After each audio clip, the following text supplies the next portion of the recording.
I'm honored and happy to announce our next presentation, which will be presented by Sергій Rudьko, the head of the Department of Regional Studies at Ostrog Academy. Sergei is currently an officer of the Armed Forces of Ukraine. He joined the Ukrainian Armed Forces as a volunteer. Sergei, we would like to thank you for your service once again. Thank you for defending Ukraine. Sergei is a Ukrainian expert on accreditation and international relations, and he is a member of the Secretarial Council on the National Agency for the Higher Education Quality Assurance. For 20 years, Sергій Rudьko has been teaching international relations, foreign policy, American and EU politics. His sphere of interests include the European history of the 20th century, the history of Ukraine of the 20th century, and the digital security, EU and American politics, and foreign politics, as well as genocide studies. Today, he will tell us about the revival of the Ukrainian military traditions in the armed forces of Ukraine since 2014. Sergey, over to you. Good afternoon, everyone. I hope you can hear me well. Unfortunately, I'm on my mobile internet, therefore there might be some connectivity issues, and I hope that you can see my screen as well. Today, I would like to tell you about Ukrainian military traditions. By traditions, I mean the complex of symbols, rituals, and traditions that were applied in the modern territory of Ukraine and that were used by the Ukrainian army. An important factor of shaping a nation is to have a historic memory, which is directly related to the historical myth. According to Anthony Smith, the history and national memory is the most important part of the identity of a nation. Therefore, the traditions are very important for the memory of a nation and for the forming of a nation. The continuity of the military traditions at the time of the first and the second liberation campaigns and during the modern period of the Ukrainian armed forces. Well, we see the parallels between those two. During the first liberation campaign, we see that the Kazakh traditions came to the fore. According to Yaroslav Hrtsak, the Kazakh myth became the foundation for the modern national Ukrainian identity. The revolutionary events of 1917 we saw that Kazakh dreams of Ukrainians came to the fore, came to the surface.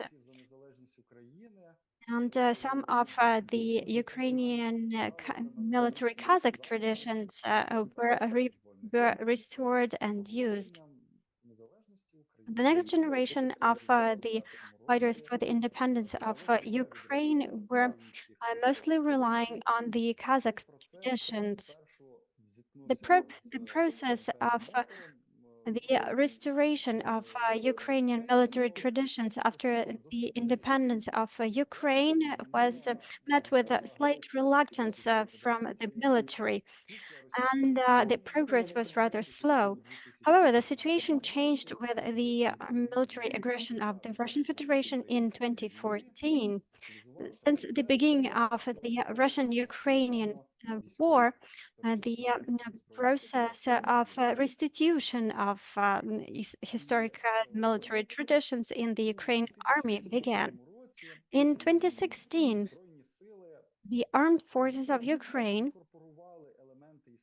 incorporated the elements of the historic military traditions, including the symbols, the visual identity, and the uniform, and the festivities, the holidays. There is a piece of legislation that regulates the national military traditions for the armed forces of Ukraine. This document is called the Program of Actions on the Restoration and the Introduction of the National Military Traditions into the Armed Forces of Ukraine. It was approved by the headquarters of the Ukrainian Armed Forces in 2018. On the 28th of June 2018, the headquarters of the Ukrainian Armed Forces passed the instructions and decree uh, according to the law on the condemnation of the communist and the national socialist totalitarian regimes in Ukraine and ban on the propaganda of their symbols. The first step in this change was the introduction of a number of holidays and commemoration days. These days that are based on the historic events in Ukraine. For instance, now we have a day, a commemoration day for the heroes of Kruty. We do understand that it dates back to the first liberation campaign. Besides, we have the Volunteer Day. This is the day that is celebrated when Hetman Skoropadsky back in 1918 established the Marines, and this is why the Day of the Ukrainian Marines is celebrated on the same day. There is also the day of commemoration of the defenders of Ukraine, those who perished fighting for its independent sovereignty and territorial integrity. Besides, there is a day of defenders of Ukraine. And there is a day of the armed forces of Ukraine, among others. There are other holidays that are dating back, that are following the traditions of some Kazakh events or historical events. Alexa Rudenko, an artist in, and a well-known heraldic, said the following: the strategy for victory means stepping away from the enemy as far as possible. And we have to do that in all the domains, in the language, in the culture, and also in the way our army looks like, including its insignia and visual identity. Alexa Rudenko is also a member of the new army volunteering group that developed a new visual identity for the Ukrainian army, including the new cuts for the marks on the heads, on the hats, as well as chevrons and shoulder marks. 70 years of the Soviet occupation of Ukraine had its impact on the society of Ukraine as well of the army of Ukraine. And therefore, the new uniform for the Ukrainian army was designed alongside the visual identity for the Ukrainian army. The Ukrainian army during the first liberation campaign had certain elements in their uniforms that were distinctive. For instance, the form or the edges of the headwear. Another distinctive feature was the piping on the shoulder marks, colored stripes that were also used on the collars. Apart from that, the backing of the military insignia was different, and it shows the denomination to specific type of the armed forces. Also, it indicates the military rank and the type of service. Um, the uh, the edges of the sleeves are all of the matching colors. These matching colors were used in the uniforms starting from the 16th, 17th century. In 2017, the Ukrainian armed forces changed their matching colors in their uniforms, and they, since before that, they were using the Soviet matching colors. For instance, the army of the Ukrainian People's Republic used the black color as the matching color to designate the engineering and technical divisions. The black beret in the Ukrainian armed forces is part of the uniform of Ukrainian tank divisions. The Ukrainian missile forces and artillery uh, of the Ukrainian armed forces are using a bright red color as their matching color. This was the color that was used by the artillery in the Ukrainian People's Republic. For instance, here you see a soldier from those days, and you see that some elements in the uniform are matching this color. A matching color of the law enforcement law enforcement units in the Ukrainian armed forces is light red. It was used by the gendarmes in the Ukrainian People's Republic.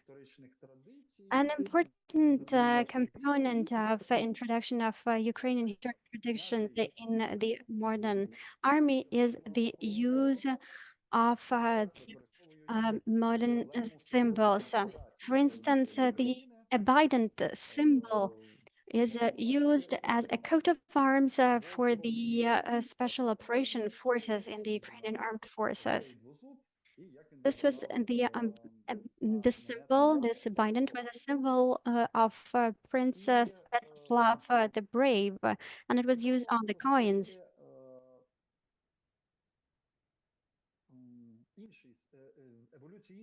It is also worth mentioning another symbol that was used throughout the history, a Kazakh's cross.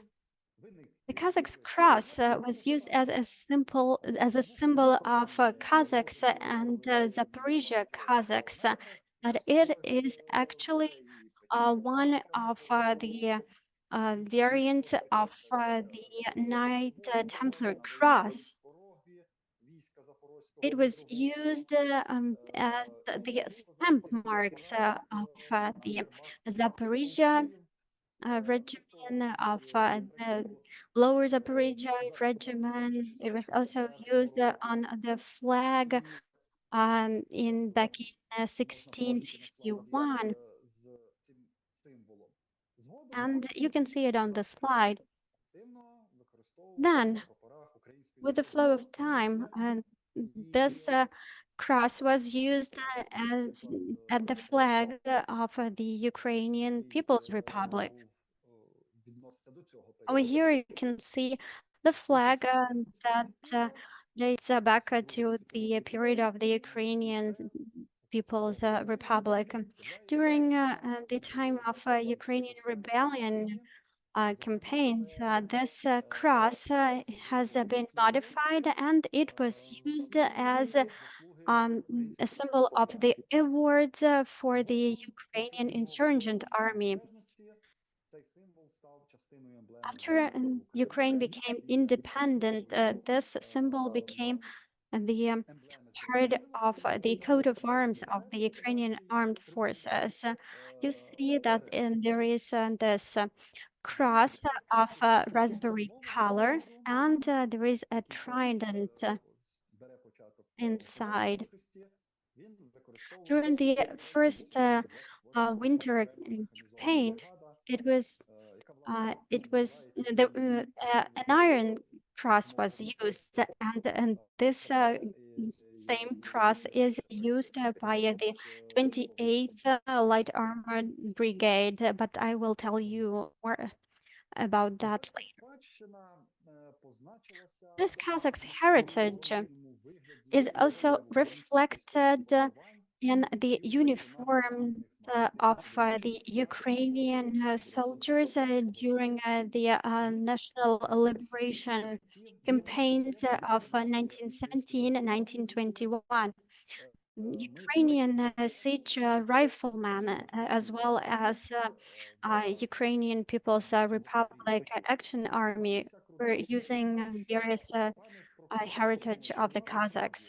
According to Ivan Rudnitsky, the memory of the Kazakh times were always alive among people. And when these people started shaping a nation, these elements of the Kazakh traditions were revived, and they were brought to life, and they were used as the foundation for the newly emerging and revived nation. It is worth mentioning that depending on the region and depending on the leadership and authority, the traditions of the Kazakhs were adhered to different extent.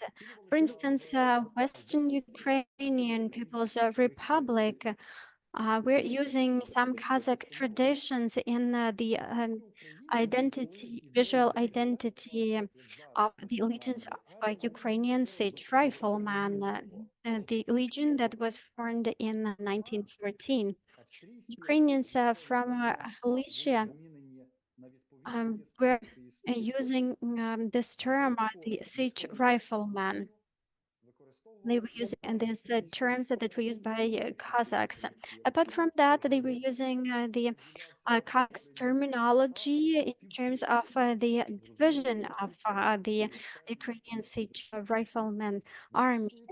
The legion was divided into two kurin, and these two kurins and, and also there was one half kurin, and in its turn, these units were divided into hundreds, into uh, choti and roi, meaning squads and platoons. It means that until 1917, the uniform of the Ukrainian soldiers was identical with the uniform of the Austrian-Hungarian and Russian empires. But the only difference was the headwear. The special headwear was used, and it was called mazepenka. Mazepenka was used also by those who lived in the Dnieper Basin region. Here you see Ivan Mazeppa, and you see the outfit of the Ukrainian siege rifleman, and you see soldier wearing Mazepenka, this hat, the Mazepenka hat, and you see also a fighter from the Nadnipranska army, also wearing this Mazepenka hat. In 1938, Mazepenka became a part of the male and female outfits for the organization of the People's Defense Carpathian Siege. After the proclamation of the independence of the Carpathian Ukraine on the 15th of March 1939, this hat became the part of the uniform of the Carpathian Siege, which was the backbone of the armed forces of this state, new state. You see the photos over here, and you see the hardware. In 1943, sorry, in 1940, the revolutionary unit of the Ukrainian nationalist organization designed the special draft for the uniform of the national army. They didn't have an opportunity for mass manufacturing of the uniforms. Therefore, these hats became the only distinction for the Ukrainian insurgent army. On April 2015, the Ministry of Defense of Ukraine has approved Mazapenka as the hardware that was worn by the armed forces of Ukraine. So this is 100 years of Mazapenka history, and it became the cross-cutting element of the uniform of Ukrainian male and female warriors, and became part and parcel of the uniform of the armed forces of Ukraine. And here you can also see mine, Mazapenka, it's here. It's also in the picture, but I was trying to show it using the camera on my device.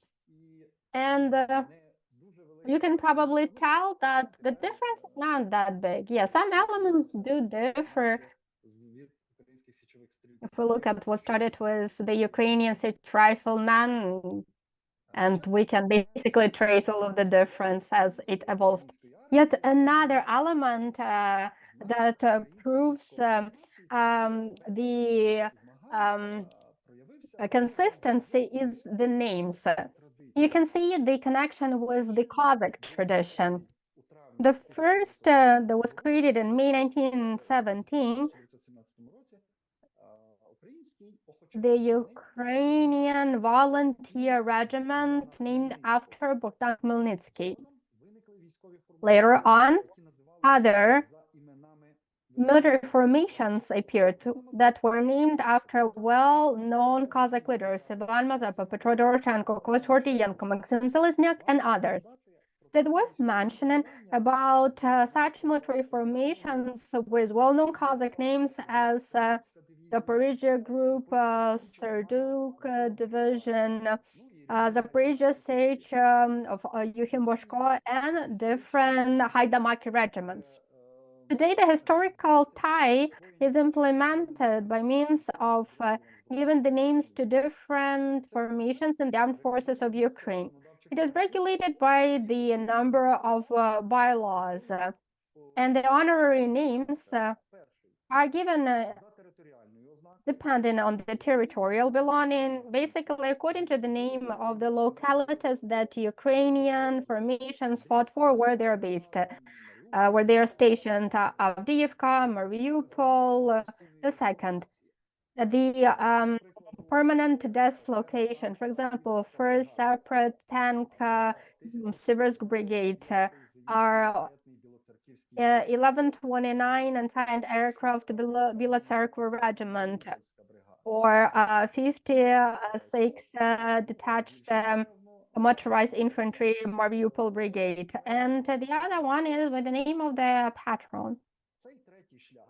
This third one, given the name to the formations within the armed forces of Ukraine, can also be broken into 3 batches, depending on different historical periods. And here we're talking about the Prince Age, Cossack Age, and the age of the First War of Independence. The first group is illustrated by these formations, which you can see in the first upper row on this slide. The 14th Mechanized Brigade named after Roman Velikov, 24th Brigade named after Prince Danilo, 53rd Mechanized Brigade named after Volodymyr Monomach, 30th Mechanized Brigade named after Konstantin Ostrowski, 57th Detached Mechanized Brigade named after Kostya Hordienko, 40th Artillery Brigade named after Great Prince Vitovt, and the Detached Center of Special Operations South named after Sviatoslav the Brave, and Center of Special Operations West named after Prince Yaroslav Mstislavich. The second batch that is named after the Cossack age. This is the middle row on my slide. The 68th Brigade named after Oleg Sadovbush, the 44th Artillery Brigade named after Hetman Danilo Apostol, 54th Detached Mechanized Brigade named after Hetman Ivan Mazeppa, 92nd Brigade named after Ottoman Ivan Surkov, 55th Artillery Brigade Zaporizhia Sich, 58th Brigade named after Hetman Ivan Vyhovsky, 54th Intelligence Battalion named after Mikhailo Tisha, and 73rd Naval Center of Special Operations named after Hetman Antin Holovati. And the third batch basically refers to the history of the First War of Independence, the 17th Serpentank Cavalry Brigade named after Konstantin Pastushko, 93rd Detached Mechanized Brigade Holodny Yar, 72nd Detached Mechanized Brigade named after Zaporizhzhia, 26th Artillery Brigade named after General Roman Dashkevich, 28th Detached Mechanized Brigade named after the Knights of Winter attacked, with 59th Detached Brigade named after Yakov Hanzuk, 38th Missile Regiment named after Yuri Tutunik, and 131st Intelligence Battalion named after Yevhen Konovalets, the one that I belong to, and it got this name in October last year. And this is a coincidence, but for every period, from this what I found, there are 8 for each period. I don't know, this was not done on purpose. This is just a mere coincidence. This number will clearly change because there are more new formations that will also be named in honor of someone that will belong to a certain historical period. Maybe there will be even some named after the Second War of Independence that will be dedicated to UN. But talking about Yevhen Konovalets, I would actually count him as the figure of the First War of Independence in those times. As a result of dehumanization, also the word comrade is not used anymore, or tovarish in Ukrainian. And currently we use glory to Ukraine, glory to the heroes. That goes back to 1970, 1921. And this is a new greeting in the armed forces of Ukraine. And President Petro Poroshenko submitted it, and it was approved by the Parliament of Ukraine on the 4th of October 2018. The ritual of putting up the state flag of Ukraine has changed. Before, the soldiers would have to say glory, glory, glory 3 times.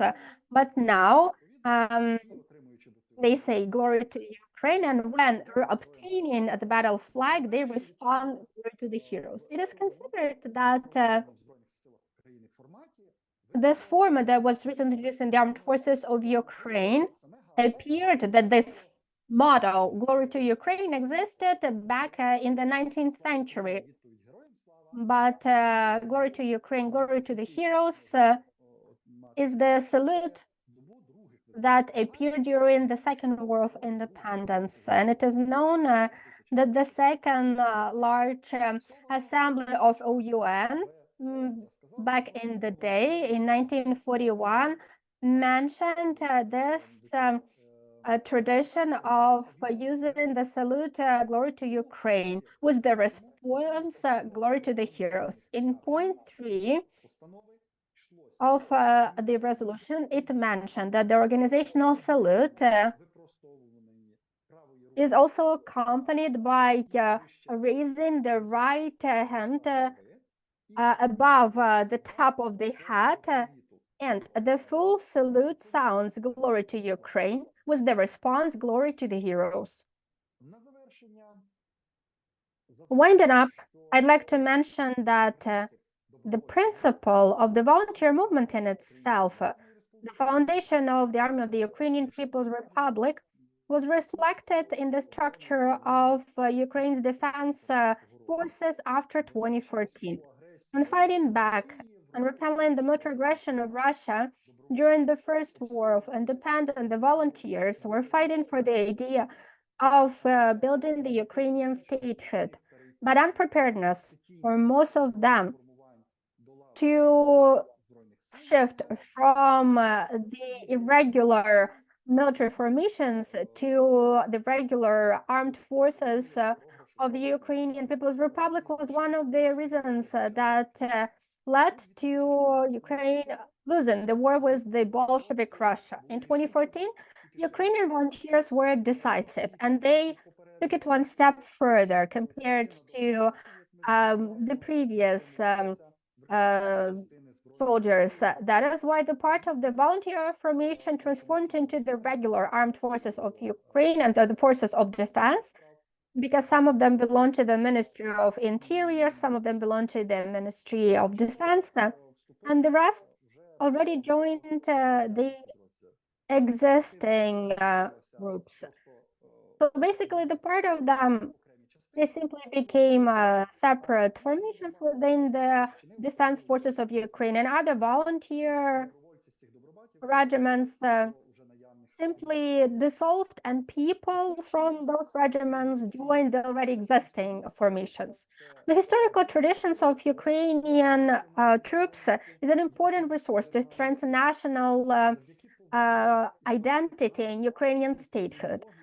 By bringing back historical names and terminologies, symbols, uniform elements, rituals, we are reconsidering the memory and ties with the previous generations of those who fought for freedom of Ukraine, bringing back symbolical ties with previous historical periods in identics and practice of the modern-day armed forces of Ukraine emphasizes the heritage in Ukrainian army. The military traditions become the source of value orientation for the preparation of the armed forces of Ukraine. And this is how the idea of continuation and consistency of wars of independence and present identity of Ukrainian army is formed. And glory to Ukraine, glory to the heroes. Thank you so much for such a relevant presentation. I learned so much. And I believe that ladies and gentlemen present here today also learned a lot of new information. It's incredibly interesting.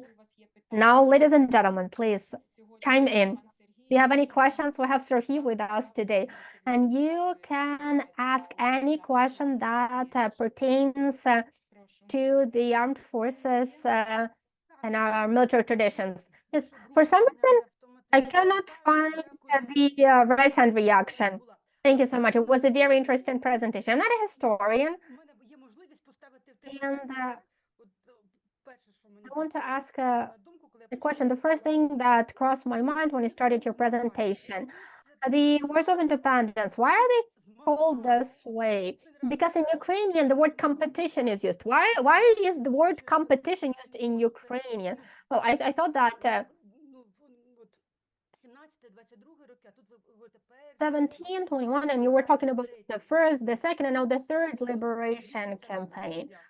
But in Ukrainian, it's competition. So where did that word come from? Well, in general, in historical tradition, usually these periods are called liberation campaigns. And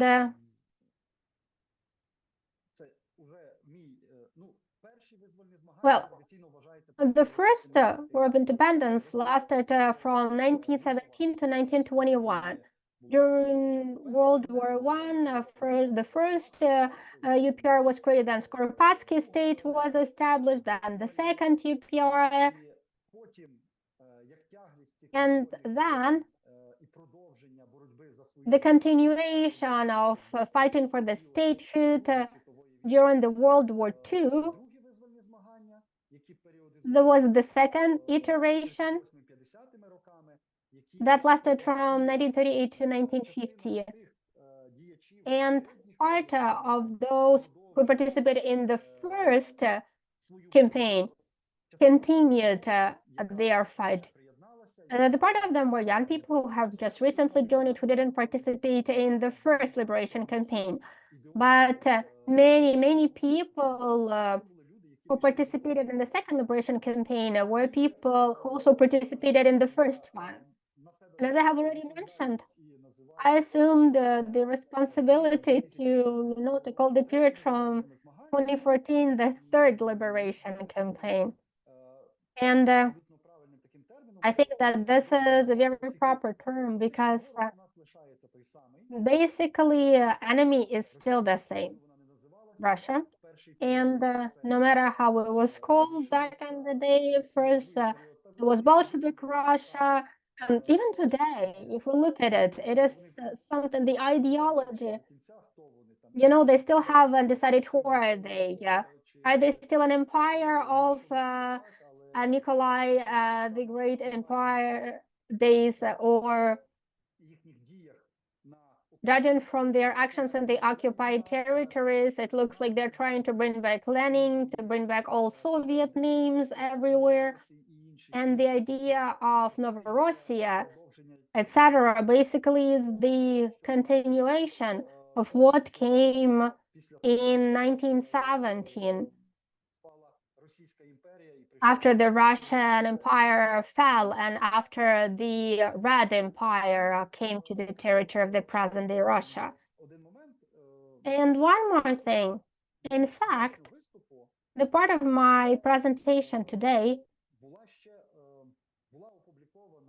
was published, and I presented during one of the conferences in Poland before the Russia's invasion in 2014, long before that.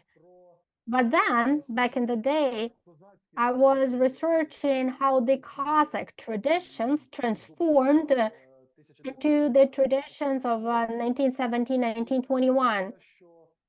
And it happened so that we see that starting 2014, the traditions of the previous age have also traveled to the present day. And I could see this continuity. And I thought that it could be a very good foundation for my report. Because, I could see these elements here and there all the time. And I was noting them to myself. And it is amazing that I had an opportunity during this program to present my report.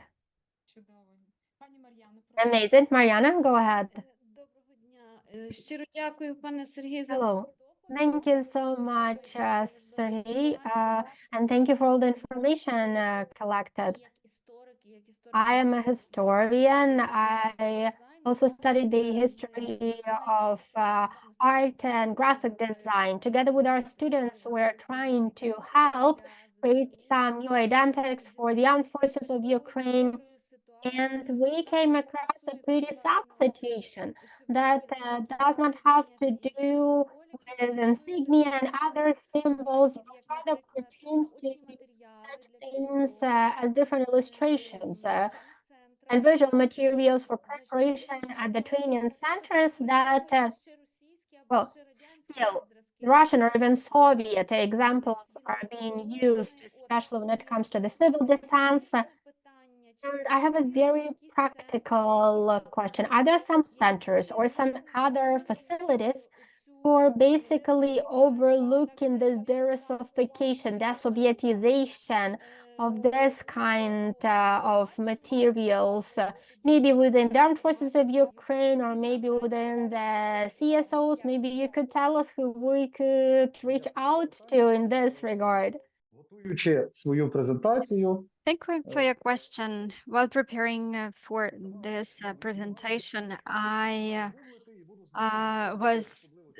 was hoping to find all the necessary information on Google. I thought that if you just Google a military insignia, I will find the chevrons of these new military units. But I was surprised to find out that certain units, certain divisions who already have these new chevrons have not changed the insignia. For instance, if you Google this battalion 131, you will see that they were using the visual identity that is outdated. It is not the Soviet identity, Soviet visual identity symbols, but because this battalion was formed in 2015, but it is not the modern one that has been approved. Volunteers are working on that as well. They have the page on Facebook, but it has not been updated for a while now. Therefore, it is simply impossible to find some new regiments or some new military units there and to find more information about the military insignia. Well, I had to look for it myself. Of course, all the units, all the divisions, they got this chevrons. Well, probably you could order them from somewhere. It has to be centralized, I guess. But in many cases, this process is rather chaotic. Well, I'm talking about chevrons now.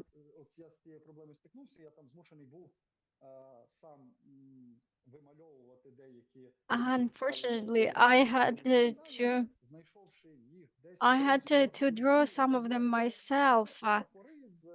I found a shop that was sending some flags with the chevrons, and I wasn't able to find the coat of arms of a certain division or of a certain unit.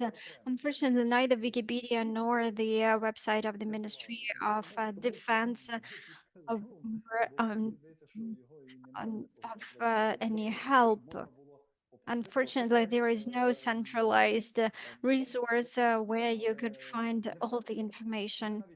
You can find some fragmented information. There is even a brand book of Ukrainian armed forces. It is used for the military educational establishments, higher educational establishments. They use it to present to the cadets the visual identity symbols of the Ukrainian armed forces. Thank you. Thank you very much. Actually, you helped me to a certain extent. And just a question to clarify, is there anyone else working on collecting information on designers and those people who are working on this visual identity symbols? Maybe this kind of information is published on a certain web page. Well, I can prompt it to you myself, and this is not an area of my research, being a civilian.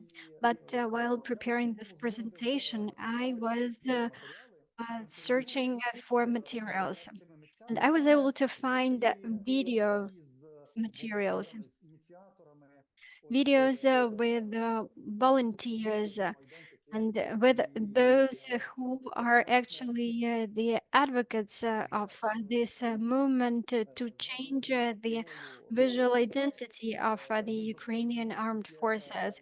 I mentioned already this new army group,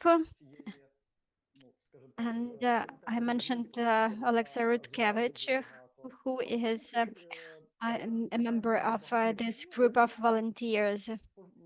I came across a number of their interviews. They are available on YouTube. You can also find more information about them on different websites. For instance, on a webpage of a radio, as they were interviewed as well. І просто якщо шукати за нова армія, то Well, відео just search for this Nova Army, new army group, new army organization, and you will find more information about that. Дякую дуже. Thank you very much. Дякуємо, пане Олеже, будь ласка. Thank you, and now Oleg. I also wanted to thank Sergey for his fascinating presentation. I actually had a question and a comment. My question was actually resembling the question that was uttered by Mariana. I was wondering whether there is a specific unit within the Ministry of Defense that is in charge of the visual identity for the Ukrainian army, but as I understand, there is no such specific unit. Thank you. And my comment was on the term of this national liberation campaign, this independence wars. Well, as you mentioned, it all started back in 1917, 1921. I just wanted to add that it seems to me that this very term, the National Liberation Campaign, the National Liberation Conquest, why is it called like that? I believe that it could be explained by the fact that the empires were collapsing in those times. Therefore, those nations, those peoples that were living inside these empires started competing between themselves for establishment of the independent states. And quite often their views on independence were contradictory to the views of their neighbors, for instance, the Ukrainians and Polish people. As, for instance, according to the Ukrainian politicians back in those days, Volyn and Galicia regions were supposed to be regions of Ukraine. Meanwhile, the Polish side thought otherwise. That is why it is called the conquest, the campaign, and there was this rivalry. Thank you. Дуже дякуємо, пане Олегу. Пане Петре, Thank you very much, Oleg. Petro, please, over to you. Добрий день всім. Пане Сергію, Good afternoon, everyone. Sergey, thank you very much for this vivid presentation, literally, and also from the point of view of the visual content and the words that you used. I have the following question. We all know that the Ukrainian army has not been reformed to the full extent. Still, there are some people who feel nostalgic of the Soviet times. Is there still resistance and reluctance in terms of the new visual identity? This is my first question. And also the title of your presentation, the revival of the military traditions. And my question is of philosophical nature. Where is the limit to this revival and to these new traditions, as we are also shaping our present and our future right now, and maybe some new elements should be introduced as well? Thank you for your questions.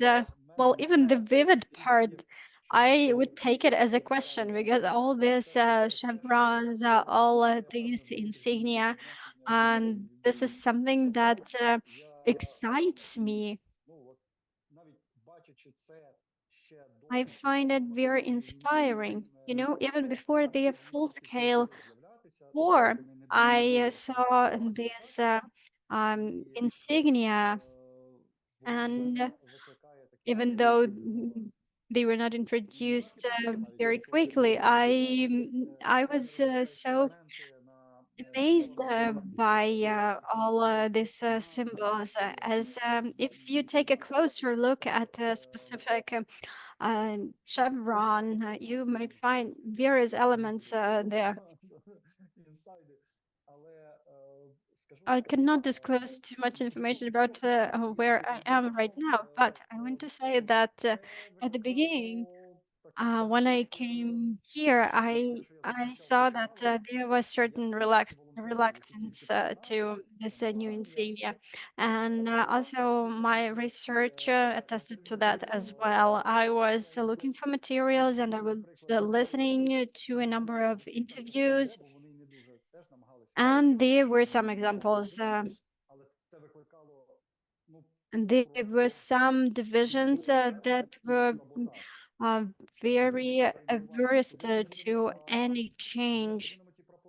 They didn't want to change the flags. For instance, the red flags, the flags of the Red Army or the Soviet times. Luckily, all those have been eliminated by now. And luckily, we are using the elements, the traditions that were used back in the in 1917 and also in the Kazakh times. And as of today, well, I do not see any reluctance and any aversion. On the contrary, I see that actually some units are creating their own identity features, and you see that some military groups are calling themselves in a particular way. They are using specific symbols, or they are using specific colors or coat of arms.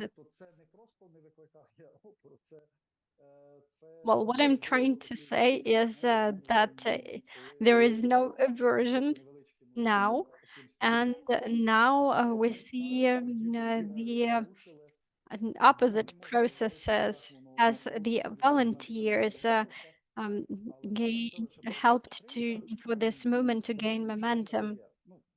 I believe that it is fully supported right now, these initiatives of reviving Ukrainian military tradition. And the second question, the philosophical one, the modern perception and the reflection of our present into the modern Так, visual я власне identity про це features. питався. Тобто, розумієте, Yes, умовно yes, кажучи, exactly. That was my оце question. якби, Well, you військова see, the революція, revival, що all дійсно right, про the зі свого restitution, боку it is about history, it is about past, but we all understand that we are making history today, and probably today we see the most glorious times of the history of Ukraine. Therefore, it could make sense to pay more attention to this present history.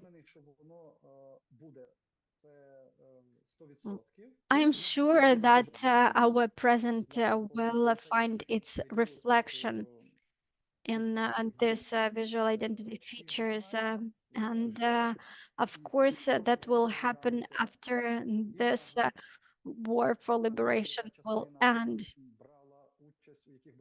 Of course, that will have its impact on the names of the divisions and also the symbols and the coat of arms that are used. Already today, we see Також почесні звання that згадуються, there are some awards and there are some ranks цей період до уваги. that are the modern ranks. Well, I did not remember the last name of this person, but this division that he was the soldier who died was the commander of is called after his name already. This commander died in 2014, and his division is called after him.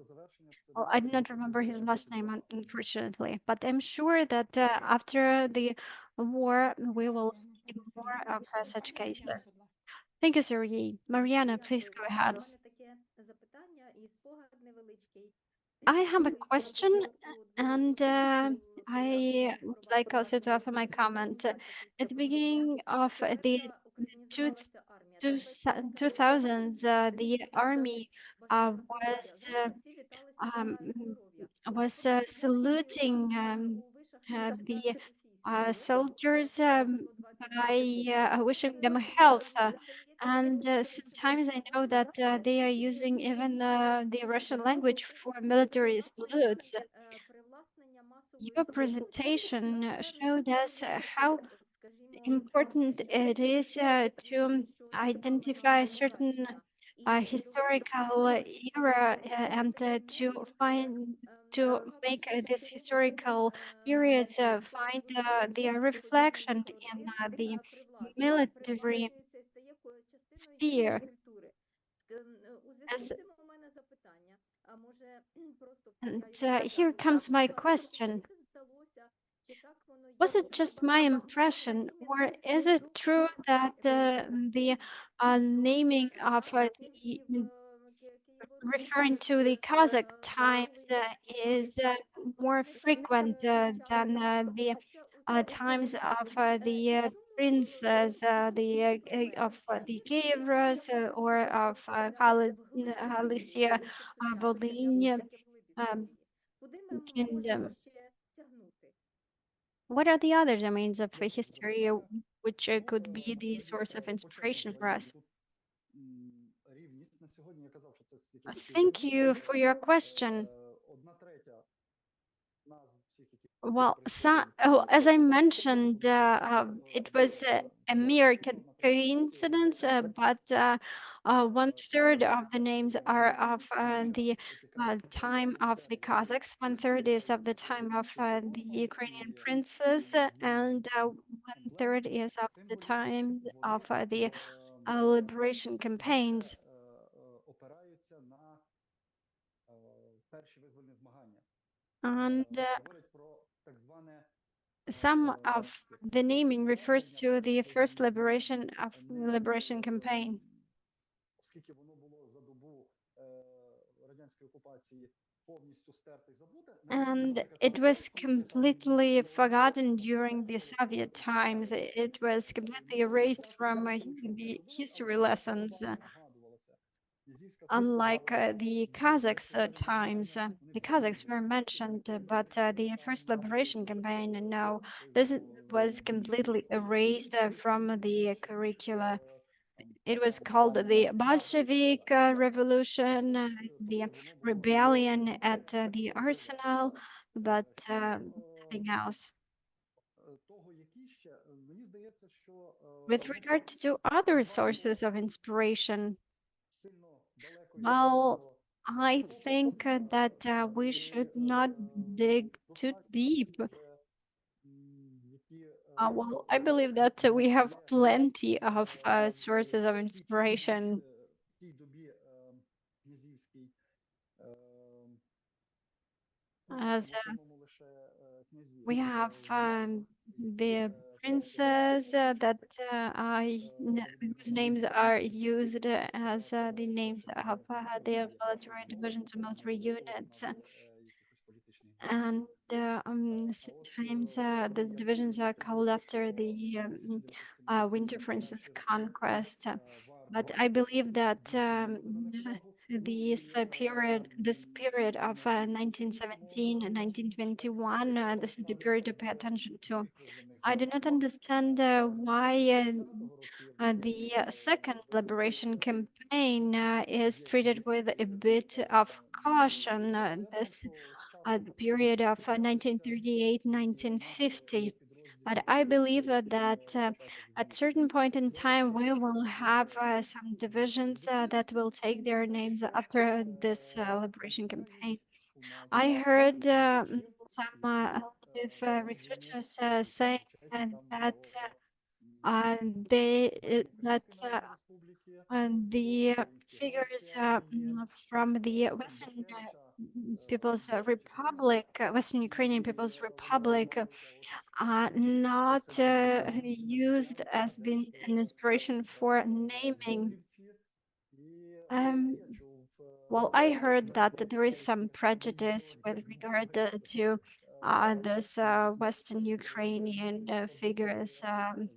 They believe that there is this conspiracy theory and the act of sabotage. Дає їх у назви підрозділів. Ну, бо якщо брати козацькі, там імені короля Данила є And it can be found in the names of various units. But if we talk Kazakh age, then we can see King Danilo. But talking about the First War of Independence, only Dashkevich was considered to participate in Dnipranshina in the riflemen.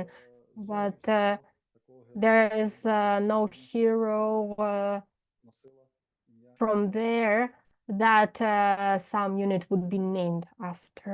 Дуже дякуємо, пане. Thank you so much. Thank you so much, Serhiy. Подяка за Yet again, thank you so much for an amazing presentation, incredibly interesting закінчувати наш and so relevant. Unfortunately, we have to wind up for today with our amazing seminar. Thank you so much, ladies and gentlemen. Thank you so much for finding the time to join us today.